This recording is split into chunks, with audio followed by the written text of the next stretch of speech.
Yo, what's up? Darky here. Nag-uwian yung mga teacher dito. So, ako na lang yung natira. At kakauwi lang kasi nung kasama ko.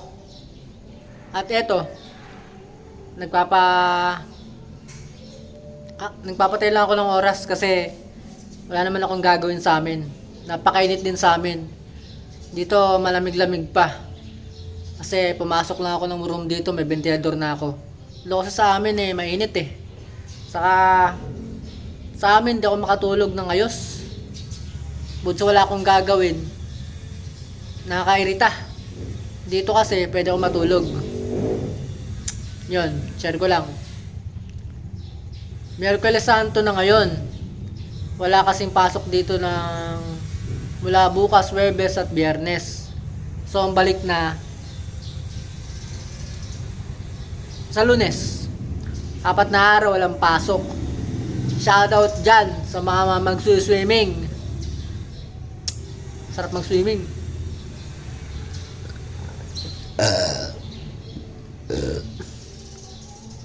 Yun. Ang gara pala tignan ng eskwelahan pag walang mga estudyante. Yun, salamat nga pala sa mga patuloy na nanonood sa akin kahit walang kwenta yung mga vlog ko. Sa mga trusted subscribers ko, maraming salamat po. At asahan nyo naman sa mga susunod pa ay magiging makabuluhan yung aking pagbablog. May mga pagkakataon lang talaga na hindi tayo nakapag-vlog ng tama or ayos. Kasi unang-una, hindi naman ako magaling talaga mag-edit sa pag-construct ng mga video clip.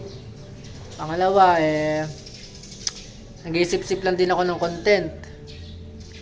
Pangatlo, nakadepende sa area. Saka sa cellphone ko kasing gamit. Cellphone lang kasi to. Yung sa area naman, hindi pa ako magkaroon ng time lumabas o maglibot. Kasi pag Sabado at Linggo, gusto ko lang pahinga makapag-vlog man ako dito lang. Saka yun, kung may mga gusto kayong content para sa channel na to, sabihin nyo lang para yun yung gagawin ko. Para naman makapanood kayo ng makabaluhan. Yun. Sa baka bukas or ewan ko kung saan yung mga sinakulo rito.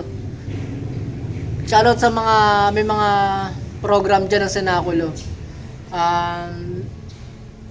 Binubuhay nyo yung kasaysayan noon na pinagdaanan ng ating Panginoon. And yun.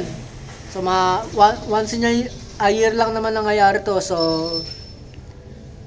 buhayin natin yung pananampalataya natin. Hindi lang ngayon, hindi lang bukas, hindi lang dahil sa mahal na araw, kundi sana sa araw-araw na nabubuhay tayo.